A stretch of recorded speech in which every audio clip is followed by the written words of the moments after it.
ನಮಸ್ತೆ ವೀಕ್ಷಕರೇ, ಪ್ರಸ್ತುತ ವಿದ್ಯಮಾನಗಳ ಪ್ರಮುಖ ಸುದ್ದಿಗಳನ್ನು ತಮ್ಮ ಬೆರಳ ತುದಿಯಲ್ಲಿ ತಲುಪಿಸುವ ಪಬ್ಲಿಕ್ ಸ್ಟಾರ್ ನ್ಯೂಸ್ಗೆ ಸ್ವಾಗತ. ನಾನು ಚೇತನ್ ಕುಮಾರ್. ಇದೀಗ ಈ ಕ್ಷಣದ ಹೆಡ್ಲೈನ್ಸ್.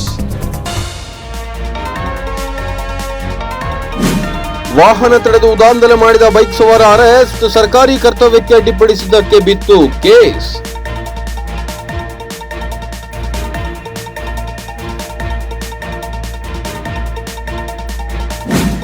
ನೆಲಮಂಗಲ ಕೈಪಾಳ್ಯದಲ್ಲಿ ಭಿನ್ನಮತ, ಸ್ವಪಕ್ಷೀಯರಿಂದಲೇ ಡೋಂಗಿ ಬ್ಯಾಗ್ ವಿತರಣೆ ಕಾರ್ಯ ಅಂತ ಅಸಮಾಧಾನ ವ್ಯಕ್ತ.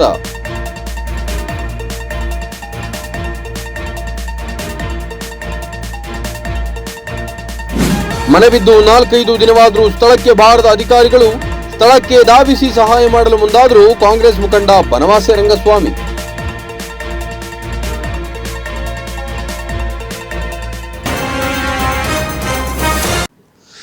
ಅಪ್ಡೇಟ್ಸ್ ನೋಡ್ತಾ ಹೋಗೋಣ. ದಕ್ಷಿಣ ಕನ್ನಡ ಜಿಲ್ಲಾ ಪಂಚಾಯತ್ನ 3 ಅಧಿಕಾರಿಗಳು ಸಂಚರಿಸುತ್ತಿದ್ದ ವಾಹನ ತಡೆದು ದಾಂಧಲೆ ಮಾಡಿದ ಹಾಗೂ ಅವ್ಯಾಚ್ಯ ಶಬ್ದಗಳಿಂದ ಬೈದು ಜೀವ ಬೆದರಿಕೆ ಒಡ್ಡಿದ್ದ ಬಗ್ಗೆ ಬೈಕ್ ಸವಾರನ ಮೇಲೆ ಬಂಟ್ವಾಳ ನಗರ ಠಾಣೆಯಲ್ಲಿ ಪ್ರಕರಣ ದಾಖಲಾಗಿದ್ದು ಆರೋಪಿಯನ್ನ ಪೊಲೀಸರು ಬಂಧಿಸಿದ್ದಾರೆ. ಬಂಟ್ವಾಳ ತಾಲೂಕಿನ ಸಜಿಪನಡು ಗ್ರಾಮದ ಕೋಣಿಮಾರ್ ನಿವಾಸಿ ಸಂಶುದ್ದೀನ್ 22 ವರ್ಷ ಬಂಧಿತ ಆರೋಪಿ. ಈತನ ವಿರುದ್ಧ ಪ್ರಕರಣ ದಾಖಲಾಗಿದೆ. ಪುತ್ತೂರು ತಾಲೂಕಿನ ಪಂಚಾಯಿತಿ ADHOC ಸಭೆ ನಿಗದಿಯಾಗಿದ್ದು ಅದರಲ್ಲಿ ಭಾಗವಹಿಸುವ ಉದ್ದೇಶದಿಂದ ಜಿಲ್ಲಾ ಪಂಚಾಯಿತಿ ಲೆಕ್ಕಾಧಿಕಾರಿ ವಿದ್ಯಾ ಮತ್ತು ನಿತ್ಯಾನಂದ ಚಿಂಬಾಳ್ಕರ್ ಹಾಗೂ ಲೆಕ್ಕಾಧೀಕ್ಷಕರಾದ ಶುಭಕುಮಾರಿ ಅವರು ಮಂಗಳೂರಿನಿಂದ ಇಲಾಖಾ ಜೀಪ್ನಲ್ಲಿ ಹೊರಟಿದ್ದು 10 ಗಂಟೆ ಸುಮಾರಿಗೆ ತುಂಬೆ ತಲುಪಿದ್ದಾರೆ. ಈ ವೇಳೆ ಇವರು ವಾಹನಕ್ಕಿಂತ ಮುಂದಿದ್ದ ಬೈಕ್ ರಸ್ತೆ ಗುಂಡಿಯನ್ನು ತಪ್ಪಿಸಲು ಬ್ರೇಕ್ ಹಾಕಿದ್ದು, ಹೀಗಾಗಿ ಡಿಕ್ಕಿ ತಪ್ಪಿಸಲು ಇಲಾಖೆ ವಾಹನದ ಚಾಲಕ ವಾಹನವನ್ನು ನಿಧಾನಗೊಳಿಸಿದ್ದಾರೆ. ಈ ವೇಳೆ ಹಿಂಬದಿಯಿಂದ ಬರುತ್ತಿದ್ದ ದ್ವಿಚಕ್ರ ವಾಹನ ಸವಾರ ಸಂಶುದ್ದೀನ್ ಜೀಪಿಗೆ ಡಿಕ್ಕಿ ಹೊಡೆಯುವುದನ್ನು ತಪ್ಪಿಸಲು ಹೋಗಿ ಬೈಕ್ ಸ್ಕಿಡ್ ಆಗಿ ರಸ್ತೆಗೆ ಉರುಳಿದ್ದಾನೆ. ತುಸು ಸಮಯದ ಬಳಿಕ ಇಲಾಖಾ ವಾಹನವನ್ನು ಓವರ್ಟೇಕ್ ಮಾಡಿದ ಸಂಶುದ್ದೀನ್ ಅದಕ್ಕೆ ಅಡ್ಡವಾಗಿ ಗಾಡಿ ನಿಲ್ಲಿಸಿ ತಡೆದಿದ್ದಾನೆ. ಬಳಿಕ ಜೀಪ್ ಚಾಲಕನಿಗೆ ಅವ್ಯಾಚ್ಯ ಶಬ್ದಗಳಿಂದ ಬೈದು ಕಾರಿನ ಬಲಗಡೆ ಸೈಡ್ ಮಿರಾರ್ನ ಮುರಿದಾಕಿದ್ದಾನೆ ಹಾಗೂ ಕಾರಿನ ಬಾನೆಟ್ ಕೈಯಿಂದ ಹೊಡೆದು ದಾಂಧಲೆ ಮಾಡಿದ್ದಾನೆ. ಈ ವಿಡಿಯೋ ಸಾಮಾಜಿಕ ಜಾಲತಾಣದಲ್ಲಿ ವೈರಲ್ ಆಗಿದೆ. ಈ ಬಗ್ಗೆ ಕಾರಿನ ಚಾಲಕ ದೇವದಾಸ್ ಎಂಬುವರು ಬಂಟ್ವಾಳ ಗ್ರಾಮಾಂತರ ಪೊಲೀಸ್ ಠಾಣೆಗೆ ದೂರು ನೀಡಿದ್ದು ಸರ್ಕಾರಿ ವಾಹನವನ್ನು ತಡೆದು ನಿಲ್ಲಿಸಿ ಅವ್ಯಾಚ್ಯವಾಗಿ ಬೈದು ಬೆದರಿಕೆ ಒಡ್ಡಿ ಸರ್ಕಾರಿ ಕರ್ತವ್ಯಕ್ಕೆ ಅಡ್ಡಪಡಿಸಿದ್ದ ವಿರುದ್ಧ ಪ್ರಕರಣ ದಾಖಲಿಸಿದ್ದರು. ತನಿಖೆ ನಡೆಸಿದ ಪೊಲೀಸರು ಆರೋಪಿಯನ್ನು ಬಂಧಿಸಿದ್ದಾರೆ. ದಾಬಸ್ಪೇಟೆಯ ಉದಾನೇಶ್ವರ ವೃತ್ತದಲ್ಲಿ 23ನೇ ವರ್ಷದ ಕಾರ್ಗಿಲ್ ವಿಜಯೋತ್ಸವ ಹಾಗೂ ಶ್ರದ್ಧಾಂಜಲಿ ಕಳಶ ಕಾರ್ಯಕ್ರಮ ನಡೆಯಿತು. ಭಾರತ ಪಾಕಿಸ್ತಾನದ ನಡುವೆ ನಡೆದ ಕಾರ್ಗಿಲ್ ಯುದ್ಧದಲ್ಲಿ ಭಾಗಿಯಾಗಿದ್ದ ಕರ್ನಲ್ SC ಭಂಡಾರಿ ಕಾರ್ಯಕ್ರಮದಲ್ಲಿ ಹಾಜರಿದ್ದು ಮಾತನಾಡಿದರು. ಅವರು ಗ್ರಾಮೀಣ ಭಾಗಗಳಲ್ಲಿ ಇಂತಹ ಕಾರ್ಯಕ್ರಮವನ್ನು ನೋಡಿ ತುಂಬಾ ಖುಷಿಯಾಗಿದೆ ಎಂದು ದಾಬಸ್ಪೇಟೆಯ ಜನತೆಗೆ ಅಭಿನಂದನೆಯನ್ನು ಸಲ್ಲಿಸಿದರು. ಇನ್ನು ದಾಬಸ್ಪೇಟೆಯಲ್ಲಿ ಜಗದೀಶ್ ಚೌಧರಿ ಆಯೋಜಿಸಿದ ಕಾರ್ಗಿಲ್ ಯೋಧರ ಶ್ರದ್ಧಾಂಜಲಿ ಹಾಗೂ ವಿಜಯೋತ್ಸವ ಕಾರ್ಯಕ್ರಮದಲ್ಲಿ ಜಗದೀಶ್ ಚೌಧರಿ ಅವರಿಗೆ ಕರ್ನಲ್ SC ಭಂಡಾರಿ ತ್ರಿವರ್ಣ ಧ್ವಜದ ಸಿಂಹ ಲಾಂಛನ ನೀಡಿ ಗೌರವವನ್ನು ಸಲ್ಲಿಸಿದರು.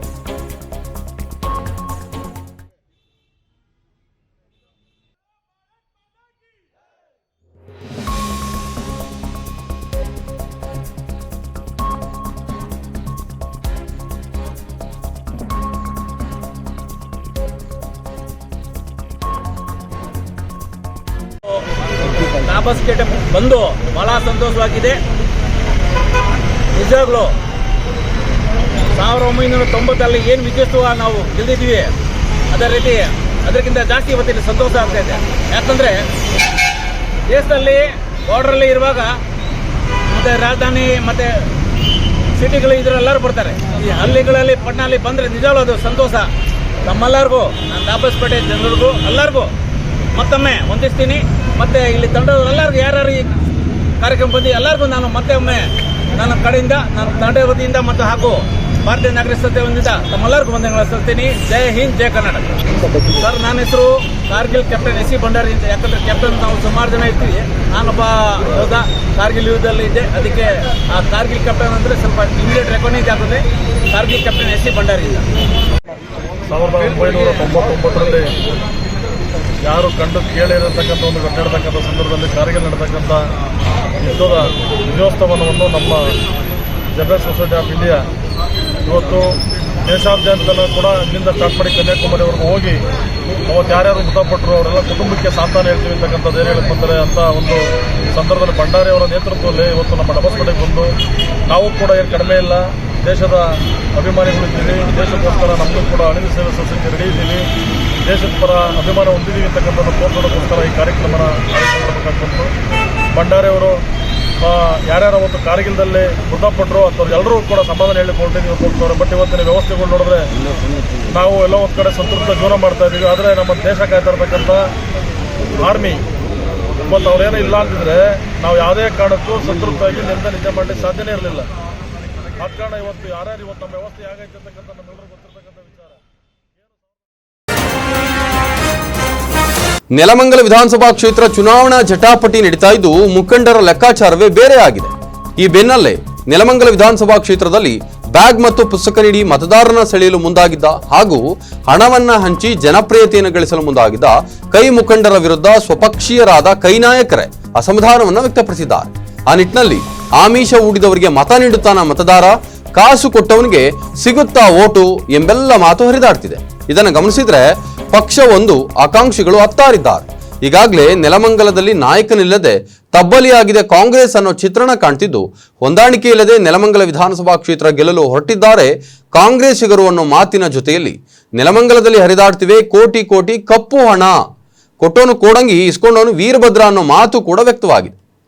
ಪಾಪ ಕೆಲವರು ಯಾರೋ ಒಂದು 2-3 ಜನ ಆಸೆಗೋಸ್ಕರ ಯಾರನ್ನ ಕರ್ಕೊಂಬಂದಿರ್ತಾರೆ, ಓಡಾಡಿಸ್ತಾ ಇದ್ದಾರೆ. ಓಡಾಡಿಸ್ಲಿ, ಅವನು ಸ್ವಲ್ಪ ಯಾವುದೋ ದುಡ್ಡು ಮಾಡಿರ್ತಾನೆ, ಅದು ಖರ್ಚಾಗಲಿ, ಅದು ಜನಸೇವೆಗೆ ಮಾಡ್ತಾ ಇರೋದು ಅವನೇನು ಅನ್ಕಲ್ಲ, ಮಾಡಲಿ, ಅವನು ಖರ್ಚು ಮಾಡಲಿ ಅನ್ನೋದು ನನ್ನ ಉದ್ದೇಶ. ಆಗಿರ್ಬೋದು. ತಾವು ಬರಲ್ಲ ಸರ್ ಫೀಲ್ಡಿಗೆ? ನಾನು ಸದ್ಯದಲ್ಲಿ ಕಾಂಗ್ರೆಸ್ ಪಕ್ಷದಲ್ಲೇ ಇದ್ದೀನಿ, ಬೇರೆ ಎಲ್ಲೂ ಇದ್ದೀನಿ ಅಂತ ನಾನು ಎಲ್ಲೂ ಹೇಳ್ತಿಲ್ಲ. ಕಾಂಗ್ರೆಸ್ ನೆಲಮಂಗಲಕ್ಕೆ ನನ್ನ ಕಾಂಗ್ರೆಸ್ ಪ್ರಬಲ ಆಕಾಂಕ್ಷಿ. ನಾನು ಹೇಳ್ಕೊಳ್ತಾ ಇದ್ದಾರೆ, ಹೇಳ್ಕೊಂಡ್ಲಿ ಅವರು ಯಾರು ಬೇಕೋ ಒಬ್ಬ ಹೇಳ್ಕೊಳ್ತಾ ಇದ್ದಾರೆ. ಆಸೆಗಳು ಯಾರು ಹೊಣೆ? ಅವ್ರ ಕನಸುಗಳು ಹೈಕಮಾಂಡ್ ನೋಡಿ. ಇದು ಕಾಂಗ್ರೆಸ್ ಪಕ್ಷ ಯಾವುದೇ ಒಂದು ಮನೆಯಲ್ಲಿ ತೀರ್ಮಾನ ಆಗ್ತಕ್ಕಂಥ ಪಕ್ಷ ಇಲ್ಲ. ಇದಕ್ಕೆ ಹೈಕಮಾಂಡ್ ಇದೆ. ಇಲ್ಲಿ ಯಾರೋ ಕೆಲವು 2-3 ಜನ ನಾಯಕರುಗಳು ಕೊಡಿಸ್ತೀನಿ ಅಂತ ಪಾಪ ಅವ್ರ ತೆಗೆಲ್ಲ ದುಡ್ಡು ಗಿಡ್ಡು ಇಸ್ಕೊಂಡೇನೋ ಕಮಿಟ್ ಆಗಿರ್ಬೋದು. ಅದಕ್ಕೋಸ್ಕರ ಎಲ್ಲ ಹಂಗೆ ಓಡಾಡ್ತಾ ಇರ್ಬೋದು. ಪಾಪ ಎಲ್ಲ ಬುಕ್ಸು ಒಂದು 150 ಬುಕ್ಸು ಒಂದು 2 ಬ್ಯಾಗ್ ಕೊಟ್ಟ ತಕ್ಷಣ ಇದು ಮಕ್ಕಳುಗಳು ಎಲ್ಲರಿಗೂ ಸಮಸ್ಯೆ ಇರಲ್ಲ. ಎಲ್ಲ ಈಗ ಗೌರ್ಮೆಂಟ್ ಸ್ಕೂಲಲ್ಲೇ ಬಡವ್ರ ಮಕ್ಕಳು ಓದ್ತಾ ಇಲ್ಲ. ಏನಪ್ಪ ವಿದ್ಯಾರ್ಥಿಗಳು ಯಾಕೆ ಪ್ರೈವೇಟ್ ಸ್ಕೂಲ್ಗಳು ಸೇರಿಸೋದು? ನಾನು ಏನೋ ಮಾಡಿ ಎಷ್ಟೇ ಕಷ್ಟ ಆಗಲಿ ಸೆಕ್ಯೂರಿಟಿ ಕೆಲಸ ಮಾಡ್ತಕ್ಕಂಥವ್ನು ಇವತ್ತು ಪ್ರೈವೇಟ್ ಸ್ಕೂಲಲ್ಲಿ, ಯಾಕಂದರೆ ಓದಿಸ್ಬೇಕು ಅಂತ ಇವತ್ತು ಸರ್ಕಾರಿ ಶಾಲೆಯಲ್ಲಿ ಸರಿಯಾಗಿ ವಿದ್ಯಾಭ್ಯಾಸ ಸರಿಯಾಗಿ ಸಿಗ್ತಾ ಇಲ್ಲ. ಅದಕ್ಕೋಸ್ಕರ ಅವರು ಪ್ರೈವೇಟ್ ಶಾಲೆಗಳಿಗೆ ಸೇರಿಸ್ತಾರೆ. ಪ್ರೈವೇಟ್ ಶಾಲೆಯಲ್ಲೂ ಸುಮಾರು ಬಡ ಮಕ್ಕಳುಗಳಿದ್ದಾರೆ. ಹಾಗಾಗಿ ಎಲ್ಲರನ್ನೂ ಒಂದೇ ರೀತಿಯಲ್ಲಿ ನೋಡ್ಬೋದು. ಯಾವುದೋ ಮೂಲೆಯಲ್ಲಿ ಹೋಗ್ಬಿಟ್ಟು 4 ಪುಸ್ತಕ ಕೊಟ್ಟಾದ ತಕ್ಷಣ ಅವ್ರ ಕಷ್ಟ ಆಗೋದಿಲ್ಲ. ಮಾಡೋದು ಒಳ್ಳೇದೇ, ಇಲ್ಲ ಅಂತ ಹೇಳ್ತಿಲ್ಲ. ಇಡೀ ತಾಲೂಕಿಗೆ ಕೊಡ್ತೀನಿ ಅಂತಾರಲ್ಲ ಸರ್? ಎಲ್ಲಿ ಕೊಟ್ಟಿದ್ದಾರೆ? ಯಾವ್ಯಾವ ಸ್ಕೂಲ್ ಕೊಟ್ಟಿದ್ದಾರೆ? ಇವತ್ತು ಮಾಧ್ಯಮದವರಿಗೆಲ್ಲ ಪಕ್ಕ ಮಾಹಿತಿ ಇದೆ. ಎಲ್ಲಿ ಯಾವ ಸ್ಕೂಲ್ಗಳಿದೆ ಇವತ್ತು ನೋಡಿದ್ದೀರಾ? ಇಡೀ ತಾಲೂಕಿನಲ್ಲಿ ಎಷ್ಟು ಸ್ಕೂಲ್ಗಳಿದೆ ಗೌರ್ಮೆಂಟ್ ಸ್ಕೂಲ್ ಅಂತ ಯಾರು ಇವತ್ತು ಬುಕ್ಸ್ಗಳು ಕೊಡಿಸಿದ್ದಾರೆ ಅವ್ರಗಳಿಗೆ ಮಾಹಿತಿ ಇಲ್ಲ. ಇಲ್ಲ ಒಂದು ನೆಲಮಂಗಲ ಕ್ಷೇತ್ರದಲ್ಲಿ ಅದು ಯಾರ ಕಡೆ ಶ್ರೀರಕ್ಷೆಯಿಂದ? ನಾನೊಬ್ಬ ಸಾಮಾನ್ಯ ಕಾರ್ಯಕರ್ತ, ನಾನೊಬ್ಬ ಆಸ್ಪಿರೆಂಟ್ ಕೆಲಸ ಮಾಡ್ತಾ ಇದ್ದೀನಿ. ನನಗೆ ಕೇಳಕ್ಕೆ ಹಕ್ಕಿದೆ, ಕೆಲಸ ಮಾಡ್ತಿದ್ದೀನಿ. ಬಿಟ್ಟರೆ ನಾನು ಯಾರು ಶ್ರೀರಕ್ಷೆಗೋಸ್ಕರ ಮಾಡ್ತೀನಿ?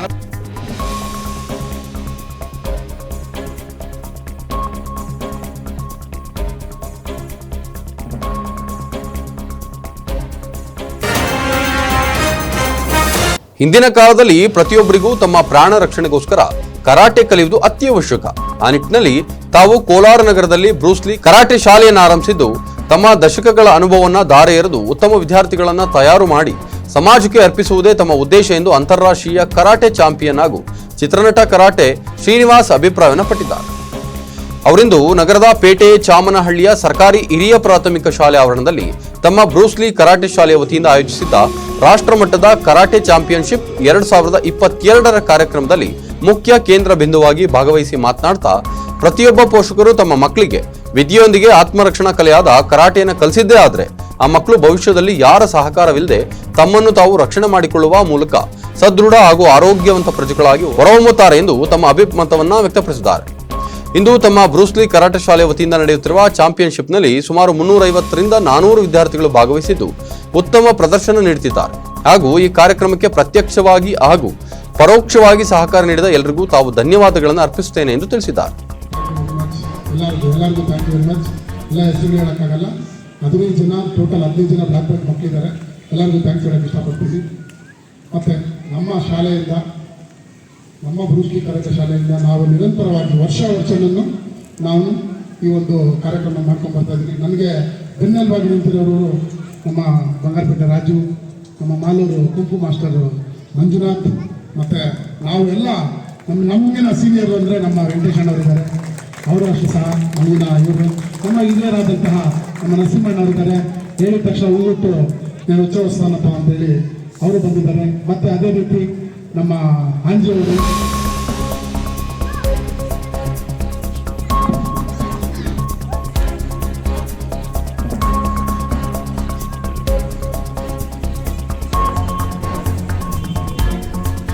ಆತ್ಮೀಯ ಸ್ವಾಗತ ಸ್ವೀಕಾರ ಮಾಡ್ತೇನೆ. ಶ್ರೀಯುತ CN ಮಂಜುನಾಥ್ ಅವರು ಯುವ ಮುಖಂಡರು, ಸಮಾಜ ಸೇವಕರಾದಂಥ ಮಂಜುನಾಥ್ ಅವರು ಇದ್ದಾರೆ.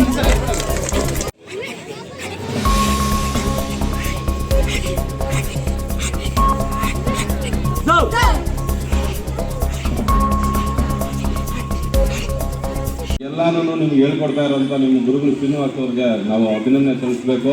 ಚಾಂಪಿಯನ್ 10 ಬಾರಿ ನ್ಯಾಷನಲ್ ಚಾಂಪಿಯನ್ಸ್ ಆಗಿರುವಂತಹ ಹೆಗ್ಗಳಿಕೆಗೆ ಪಾತ್ರರಾಗಿದ್ದಾರೆ.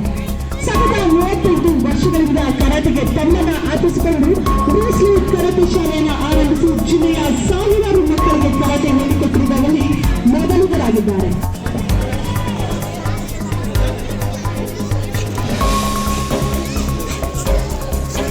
ಸರ್, ಮಕ್ಕಳಿಗೆ ಒಂದು ಕರಾಟೆ ಅನ್ನೋದು ಒಂದು ಕದರ್ ಕಲೆ ಸರ್. ಈಗಿನ ಪರಿಸ್ಥಿತಿಗೆ ಮೊದಲು ಅಂದರೆ ರಾಜರ ಹತ್ರ ಕತ್ತಿ ಇರ್ತಾಯಿತ್ತು, ಅದೆಲ್ಲ ಯೂಸ್ ಮಾಡಿಕೊಂಡು ಅವ್ರ ಆತ್ಮರಕ್ಷಣೆ ಅವ್ರು ಮಾಡ್ಕೋತಾ ಇದ್ರು ಸರ್. ಈಗ ನಮ್ಮ ಪೊಲೀಸ್ನವ್ರಿಗೆ ಇದು ಮಾಡಿದ್ರೆ ಅವ್ರ ಹತ್ರ ಬಂದೂಕಿರುತ್ತೆ, ಅವರು ಆತ್ಮರಕ್ಷಣೆಗೆ ಕೋಲಿರುತ್ತೆ. ನಾವು ಏನೂ ಇಲ್ವಲ್ಲ ಸರ್, ಅದಕ್ಕೆ ಆತ್ಮರಕ್ಷಣೆಗೆ ನಾನು ಕರಾಟೆ ಒಂದು ಮಕ್ಕಳಿಗೆ ಹೇಳ್ಕೊಡ್ತೀವಿ ಸರ್. ಸರ್, ಈಗ ಸದ್ಯಕ್ಕೆ ಒಂದು 350 ಜನ ನನಗೆ ಗೊತ್ತಾಗ್ತಾ ಇದೆ ಸರ್. ನೆನ್ನೆ ಸ್ವಲ್ಪ ಜನ ಮಾಡಿ ಹೋಗಿದ್ದಾರೆ, ಒಂದು ಸ್ವಲ್ಪ ಕಟ್ಟಾಸಿತ್ತು. ನಿನ್ನೆ ಸಂಜೆ ಇನಾಗ್ರೇಷನ್ ಎಲ್ಲ ಇತ್ತು, ನಿನ್ನೆ ಮಾಡಿ ಹೋಗಿದ್ದಾರೆ. ಇವತ್ತು ಅರೌಂಡ್ ಒಂದು 350ರಿಂದ 400 ಒಳಗಡೆ ಇದ್ದಾರೆ. ಕಳೆದ 1 ದಶಕದಿಂದ ತಾವು ಹೊಸಕೋಟೆ ರೋಟರಿ ಸೆಂಟರ್ನಲ್ಲಿ ಸಮಾಜಮುಖಿ ಸೇವೆಯನ್ನು ಸಲ್ಲಿಸುತ್ತಾ ಬಂದಿದ್ದು, ಈ ಹಿನ್ನೆಲೆಯಲ್ಲಿ 2022-23ರ ಅವಧಿಗೆ ಹೊಸಕೋಟೆ ರೋಟರಿ ಸೆಂಟ್ರಲ್ನ ಅಧ್ಯಕ್ಷರನ್ನಾಗಿ ತಮ್ಮನ್ನು ಆಯ್ಕೆ ಮಾಡಿದ್ದು, ಇವರುಗಳು ವಹಿಸಿರುವ ಜವಾಬ್ದಾರಿಯನ್ನು ನಿಷ್ಠೆ ಹಾಗೂ ಪ್ರಾಮಾಣಿಕತೆಯಿಂದ ನಿರ್ವಹಿಸುವುದಾಗಿ ನೂತನ ರೋಟರಿ ಅಧ್ಯಕ್ಷ ಎಂ ಲಕ್ಷ್ಮಣ್ ಗೌಡರು ಭರವಸೆಯನ್ನು ನೀಡಿದರು. ಹೊಸಕೋಟೆಯ ಪಟೇಲ್ ನಾರಾಯಣಗೌಡ ಕಲ್ಯಾಣ ಮಂಟಪದಲ್ಲಿ ಏರ್ಪಡಿಸಿದ ನೂತನ ಅಧ್ಯಕ್ಷ ಹಾಗೂ ಪದಾಧಿಕಾರಿಗಳ ಪದಗ್ರಹಣ ಸಮಾರಂಭದಲ್ಲಿ ಮುಖ್ಯ ಕೇಂದ್ರ ಬಿಂದುವಾಗಿ ಮಾತನಾಡ್ತಾ, ತಾವು ಹಲವಾರು ವರ್ಷಗಳಿಂದ ವಿವಿಧ ಸಮಾಜಮುಖಿ ಕಾರ್ಯಗಳಲ್ಲಿ ತಮ್ಮನ್ನು ತಾವು ತೊಡಗಿಸಿಕೊಂಡಿದ್ದು, ಅದೇ ರೀತಿ ಮುಂಬರುವ ದಿನಗಳಲ್ಲಿ ರೋಟರಿ ಮತ್ತು LG ಫೌಂಡೇಶನ್ ವತಿಯಿಂದ 10 ಹಲವಾರು ಸೇವಾ ಕಾರ್ಯಗಳನ್ನು ಹಮ್ಮಿಕೊಳ್ಳಲು ತಾವು ಸಿದ್ಧತೆ ನಡೆಸಿದ್ದು, ಅದರಂತೆ ಹೊಸಕೋಟೆ ನಗರದಲ್ಲಿ ಅವಶ್ಯವಿರುವ ಶೌಚಾಲಯಗಳು, ತಂಗುದಾಣಗಳು, ಅಂಗವಿಕಲರಿಗೆ ತ್ರಿಚಕ್ರ ವಾಹನಗಳು, ಪರಿಸರ ಸಂರಕ್ಷಣೆಗಾಗಿ ಗಿಡ ನೆಡುವಿಕೆ, ಇನ್ನೂ ಹತ್ತಾರು ಯೋಜನೆಗಳು ತಮ್ಮ ಜೋಳಿಗೆಯಲ್ಲಿದ್ದು, ಎಲ್ಲರ ಸಹಕಾರ ಮತ್ತು ಪರಿಶ್ರಮದೊಂದಿಗೆ ತಾವು ಸಂಸ್ಥೆಯನ್ನು ಉನ್ನತ ಸ್ಥಾನಕ್ಕೆ ಕೊಂಡೊಯ್ಯುವುದಾಗಿ ಭರವಸೆಯನ್ನು ನೀಡಿದರು.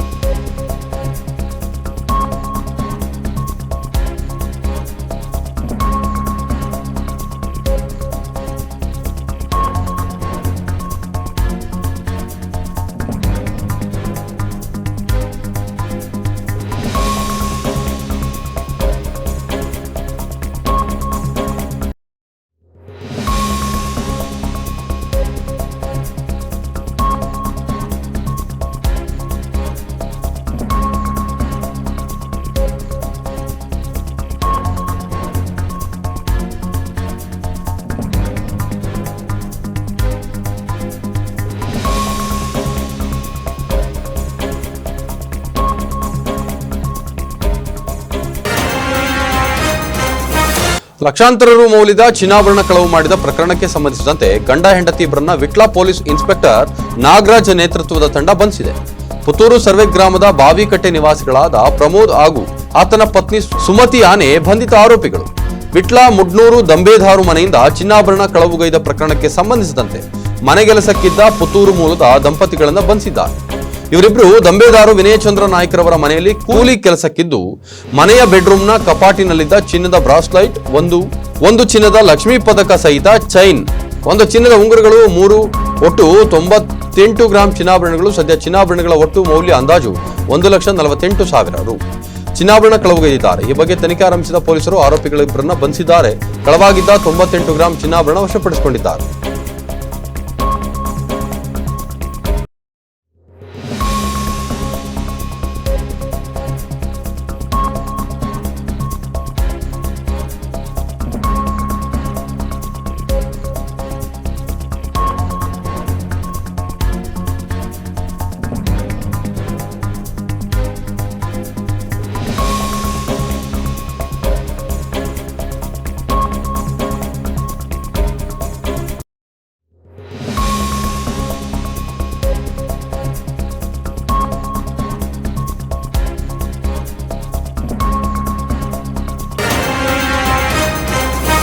ಕೇರಳದಲ್ಲಿ ಎರಡನೇ ಮಂಕಿ ಪಾಕ್ಸ್ ಸೋಂಕು ಪ್ರಕರಣ ದೃಢಪಟ್ಟಿದೆ. ಈ ವ್ಯಕ್ತಿ ಮಂಗಳೂರು ವಿಮಾನ ನಿಲ್ದಾಣ ಮೂಲಕ ಆಗಮಿಸಿರುವ ಕಾರಣ ಕರಾವಳಿ ಜಿಲ್ಲೆಗಳಲ್ಲಿನ ಒಟ್ಟು 35 ಮಂದಿ ಸಹ ಪ್ರಯಾಣಿಕರನ್ನ ಐಸಿಯುನಲ್ಲಿ ಇರಿಸಲಾಗಿದೆ. ಜುಲೈ 16ರಂದು ಯುಎಇನಿಂದ ವಿಮಾನ ಮೂಲಕ ಆಗಮಿಸಿದ 35 ಅರೆಯದ ಯುವಕ ಕಣ್ಣೂರಿಗೆ ತೆರಳಿದ. ಯುವಕನಲ್ಲಿ ಮಂಕಿ ಪಾಕ್ಸ್ ಲಕ್ಷಣ ಕಂಡು ಬಂದ ಕಾರಣ ಸ್ವತಃ ಆತನೇ ಬಂದು ಆಸ್ಪತ್ರೆಗೆ ದಾಖಲಾಗಿದ್ದ. ಆತನ ಮಾದರಿಗಳನ್ನು ಪರೀಕ್ಷೆಗೆ ಕಳುಹಿಸಿದ್ದು ಸೋಮವಾರ ಆತನಿಗೆ ಸೋಂಕು ತಗುಲಿರುವುದು ದೃಢಪಟ್ಟಿದೆ. ಈ ಹಿನ್ನೆಲೆಯಲ್ಲಿ ವಿಮಾನದಲ್ಲಿ ಆಗಮಿಸಿದ ಪ್ರಯಾಣಿಕ ಆತನ ಮುಂದಿನ 3 ಹಾಗೂ ಹಿಂದಿನ 3 ಸಾಲಿನ ಆಸನಗಳಲ್ಲಿ ಕುಳಿತಿದ್ದ ಎಲ್ಲಾ ಪ್ರಯಾಣಿಕರನ್ನ ಗುರುತಿಸಿ ಸಂಪರ್ಕಿಸಲಾಗಿದೆ. ಅವರೆಲ್ಲರನ್ನೂ ಐಸೋಲೇಷನ್ನಲ್ಲಿ ಇರುವಂತೆ ಸೂಚನೆ ನೀಡಲಾಗಿದೆ. ಅವರಿಗೆ ಇದುವರೆಗೂ ಯಾವುದೇ ಲಕ್ಷಣಗಳಿಲ್ಲ ಎಂದು ಜಿಲ್ಲಾ ಕೋವಿಡ್ ನೋಡಲ್ ಅಧಿಕಾರಿ ತಿಳಿಸಿದ್ದಾರೆ.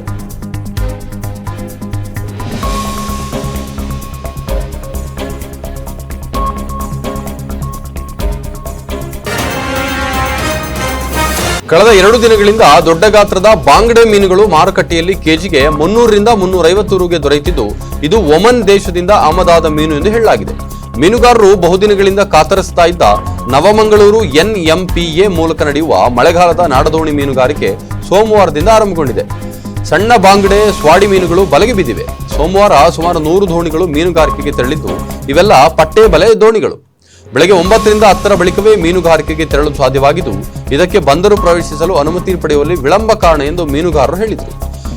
ಮೊದಲ ದಿನ ಮೀನು ಖರೀದಿಸಲು ಗ್ರಾಹಕರಿಲ್ಲದೆ ಮೀನುಗಾರರು ನಷ್ಟ ಅನುಭವಿಸಿದರು ಎನ್ನುತ್ತಾರೆ ನಾಡದೋಣಿ ಮೀನುಗಾರರಾದ ಸುರೇಶ್ ರಿಯಾನ್ ಬೈಕಂಪಾಡಿ ಮತ್ತು ಕಿಶೋರ್ ಗುಡ್ಲೆಕೊಪ್ಪ. ಸಣ್ಣ ಬಾಂಗುಡೆ ಒಂದಕ್ಕೆ ಸುಮಾರು ₹6 ನಿಂದ ₹6.5, ಸ್ವಾಡಿ ₹2 ನಿಂದ ₹4 ತನಕ ಮಾರಾಟವಾಗಿದೆ. ಮೀನು ಹಿಡಿದವರಿಗೆ ಏನು ಉಳಿಯದಂತಾಗಿದೆ ಎಂದು ಮೀನುಗಾರರು ಹೇಳಿದ್ದಾರೆ.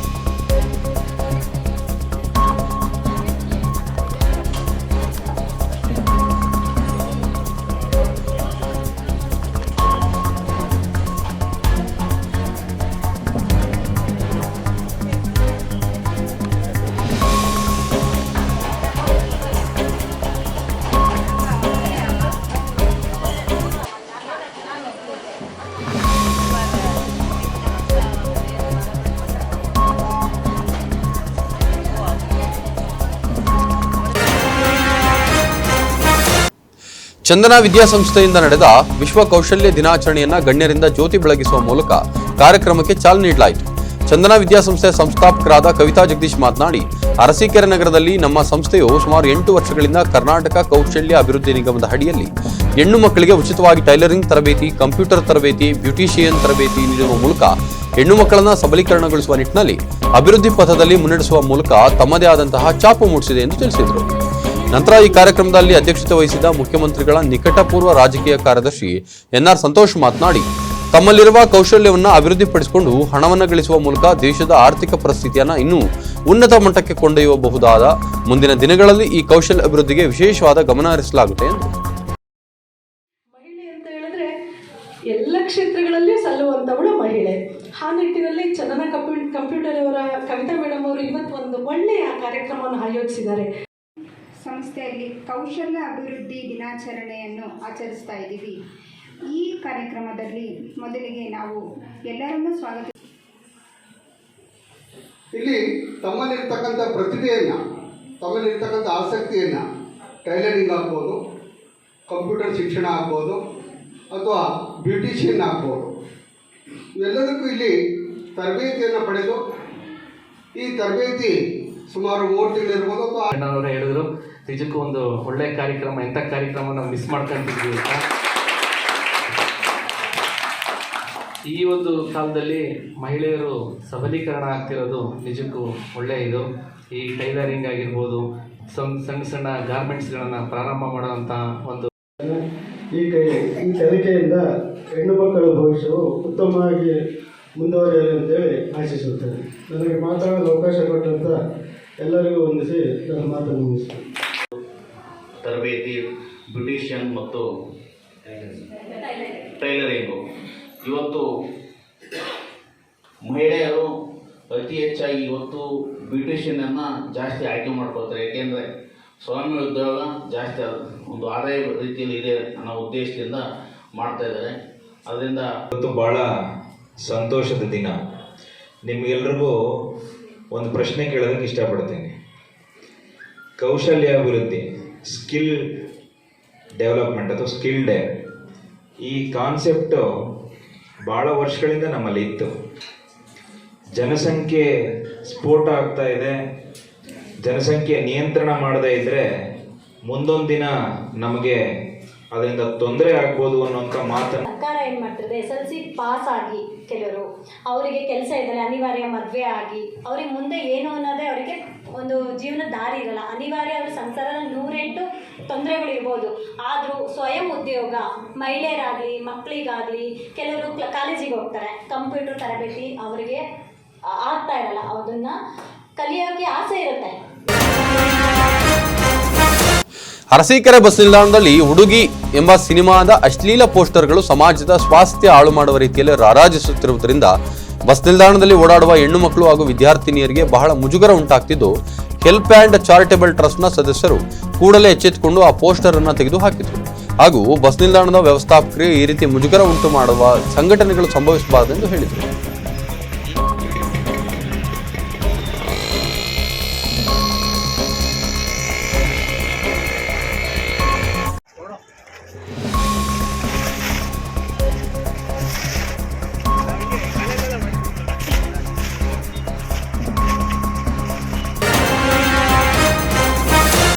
ಅರಕಲಗೂಡು ತಾಲೂಕು ಕೊಣನೂರು ಹೋಬಳಿ ತರಿಗಳಲೆ ಗ್ರಾಮಕ್ಕೆ ಕಾಂಗ್ರೆಸ್ ಮುಖಂಡ ಶ್ರೀಧರ್ ಗೌಡ ಭೇಟಿ ನೀಡಿ ಮನೆ ಕಳೆದುಕೊಂಡವರಿಗೆ ಧೈರ್ಯ ತುಂಬಿದರು.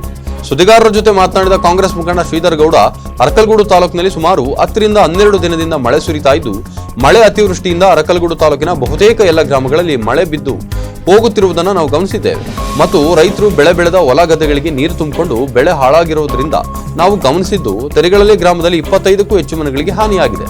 ಮನೆ ಕಳೆದುಕೊಂಡವರಿಗೆ ತಕ್ಷಣ ತಾಲೂಕು ಆಡಳಿತ ಪರಿಹಾರ ನೀಡಬೇಕು ಎಂದು ಆಗ್ರಹವನ್ನ ಮಾಡಿದರು.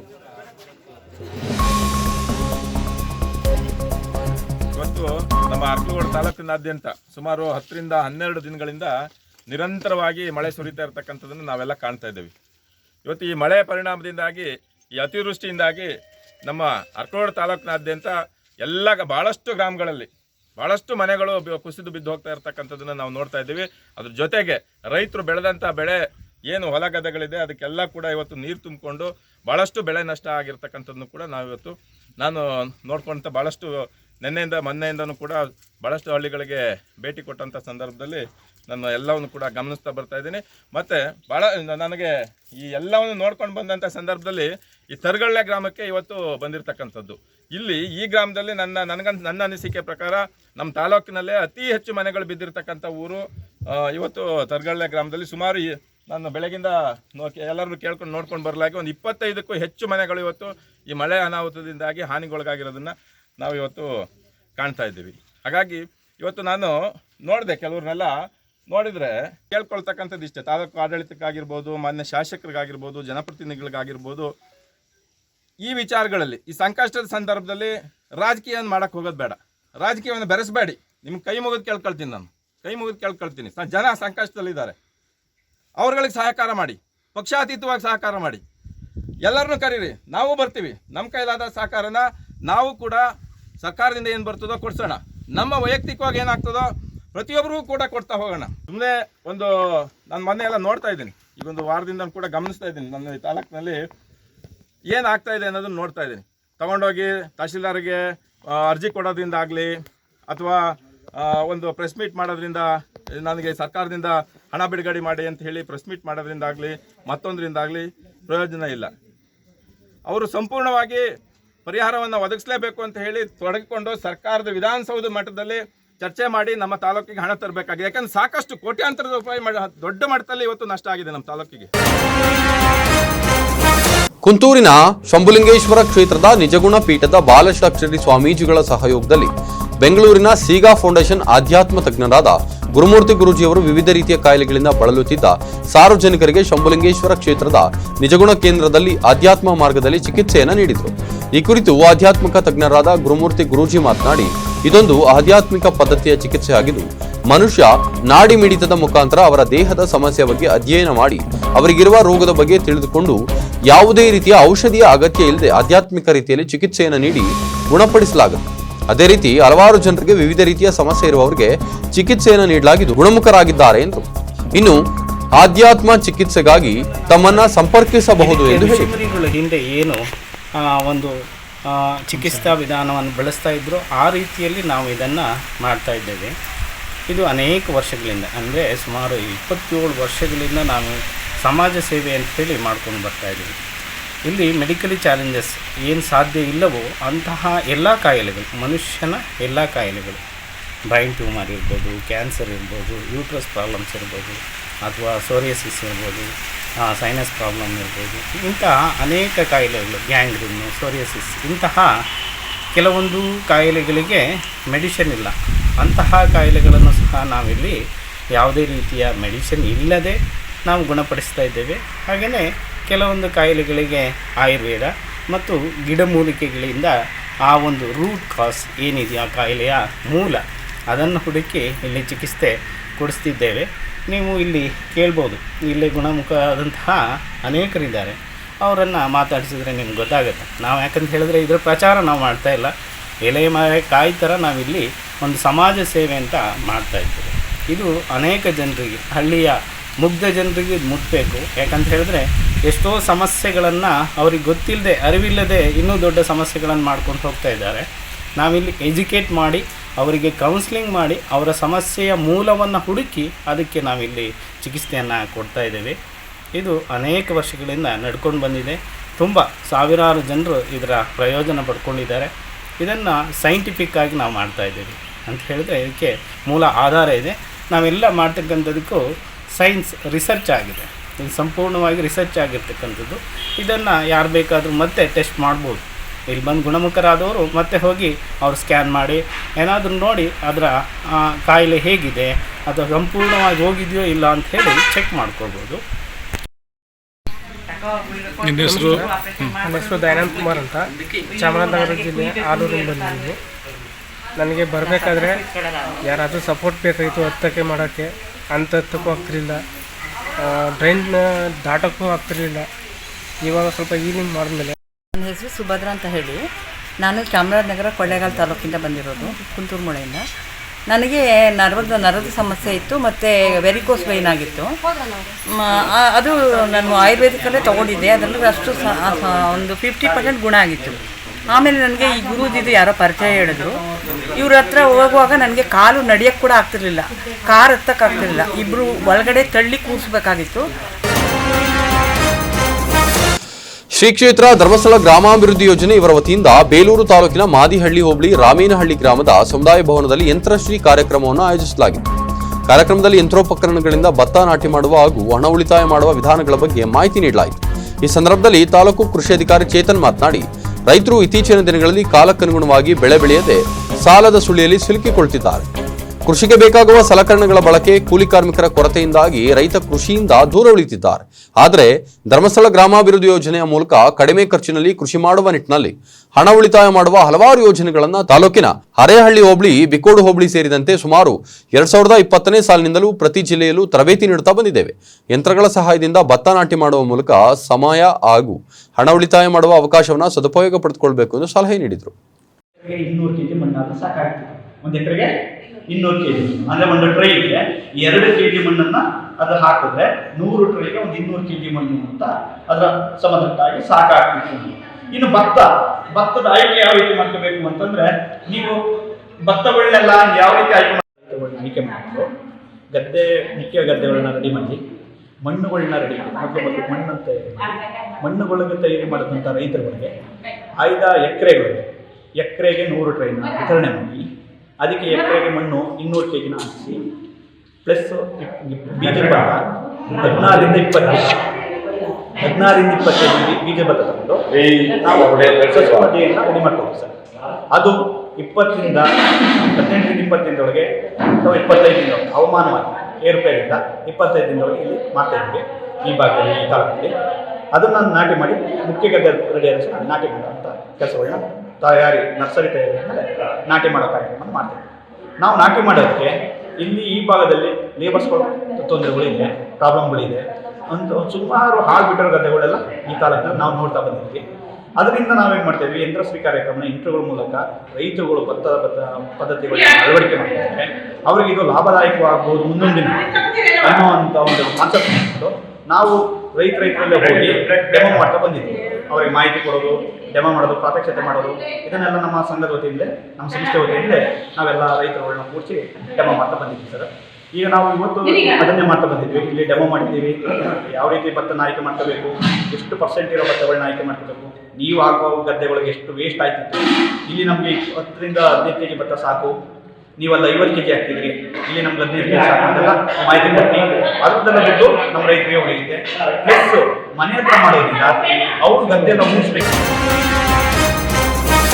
ಶ್ರವಣಬೆಳಗೊಳ ಠಾಣೆಯಲ್ಲಿ ಕೆಲವು ವರ್ಷಗಳಿಂದ ನಗರದಲ್ಲಿ ಉತ್ತಮ ಕರ್ತವ್ಯನ ಮಾಡಿದ ಸಾರ್ವಜನಿಕ ರಕ್ಷಣೆ ಹಾಗೂ ಸಮಾಜದಲ್ಲಿ ಶಾಂತಿಯುತ ವಾತಾವರಣ ಕಾಪಾಡಲು ಹಗಲು ರಾತ್ರಿ ಕರ್ತವ್ಯ ಮಾಡಿದ ಅಧಿಕಾರಿಗಳಾದ ಲೋಕೇಶ್ ಮಟ್ನವಲೆ, ಚಂದ್ರಯ್ಯ, ಕೃಷ್ಣೇಗೌಡರು, ಶಿವಕುಮಾರ್ ಅವರಿಗೆ ಪಿಎಸ್ಐ ಸ್ವಾಮಿ ನೇತೃತ್ವದಲ್ಲಿ ಗೌರವವನ್ನು ಸೂಚಿಸಲಾಯಿತು.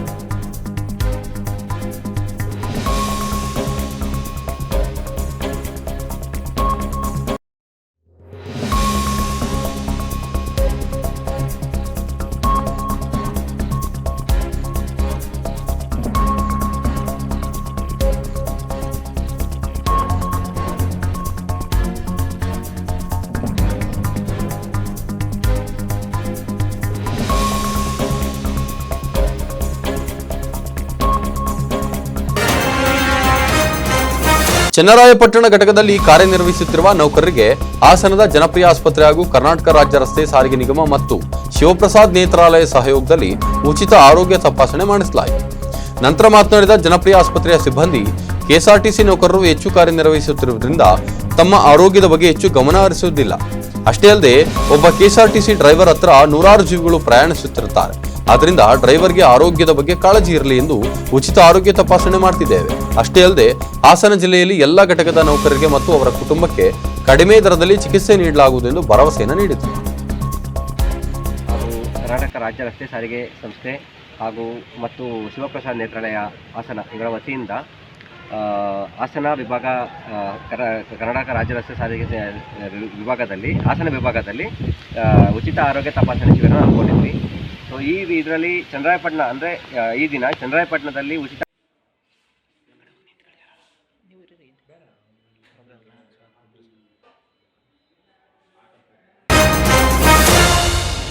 ಹಾಸನ ಜಿಲ್ಲೆಯಲ್ಲಿ ಸತತವಾಗಿ ಸುರಿಯುತ್ತಿರುವ ಭಾರೀ ಮಳೆಗೆ ನಗರದ ಸಿದ್ದಯ್ಯನಗರದ ಪುಟ್ಟಮಣಿ ವಾಸವಿದ್ದ ಮನೆಯು ಕಳೆದ 5 ದಿನದ ಹಿಂದೆ ಬಿದ್ದು ಹೋಗಿದ್ದು, ಮನೆಯಲ್ಲಿ ಯಾವುದೇ ಗಂಡಸರಿಲ್ಲ. ನಾನು, ನನ್ನ ತಾಯಿ, ಮಕ್ಕಳು ಈ ಮನೆಯಲ್ಲಿ ವಾಸವಿದ್ದು ಮಳೆಯಿಂದಾಗಿ ಈಗ ಮನೆ ಬಿದ್ದಿದ್ದು ನಮಗೆ ವಾಸ ಮಾಡಲು ಬೇರೆ ಜಾಗವಿಲ್ಲದೆ ಈ ಬಿದ್ದ ಮನೆಯಲ್ಲೇ ಜೀವನ ನಡೆಸುವಂತಾಗಿದೆ. ಮನೆ ಬಿದ್ದು 4-5 ದಿನವಾದರೂ ಯಾವುದೇ ಅಧಿಕಾರಿಗಳಾಗಲಿ ನಾಯಕರಾಗಲಿ ಭೇಟಿ ಕೊಟ್ಟಿಲ್ಲ. ದಯವಿಟ್ಟು ನಮಗೆ ಸಹಾಯ ಮಾಡಿ ಎಂದು ಸರ್ಕಾರಕ್ಕೆ ಮನವಿ ಮಾಡಿದರು.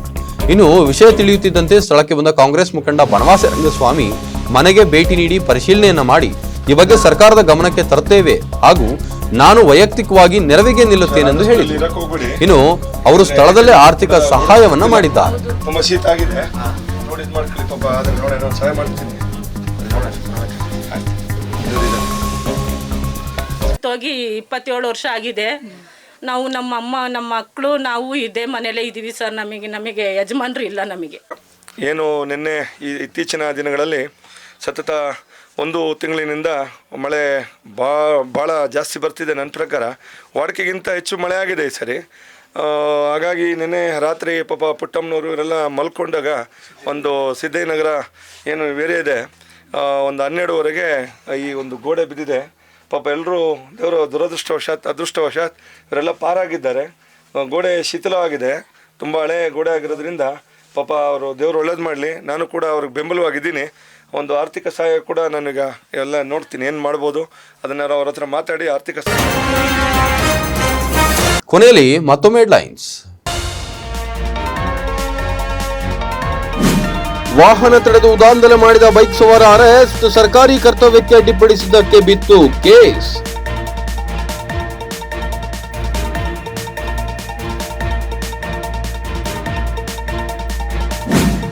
ನೆಲಮಂಗಲ ಕೈಪಾಳ್ಯದಲ್ಲಿ ಭಿನ್ನಮತ, ಸ್ವಪಕ್ಷೀಯರಿಂದಲೇ ಡೋಂಗಿ ಬ್ಯಾಗ್ ವಿತರಣೆ ಕಾರ್ಯ ಅಂತ ಅಸಮಾಧಾನ ವ್ಯಕ್ತ.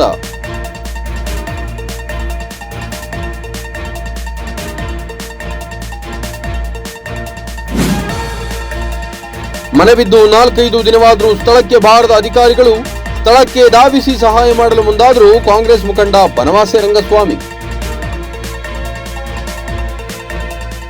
ಎಸ್, ಇದಾಗಿತ್ತು ಈ ಕ್ಷಣದ ಅಪ್ಡೇಟ್ಸ್. ನಿರಂತರ ಅಪ್ಡೇಟ್ಸ್ಗಾಗಿ ನೋಡ್ತಾ ಇರಿ ಪಬ್ಲಿಕ್ ಸ್ಟಾರ್ ನ್ಯೂಸ್. ಇದು ನಿಮ್ಮದೇ ಧ್ವನಿ.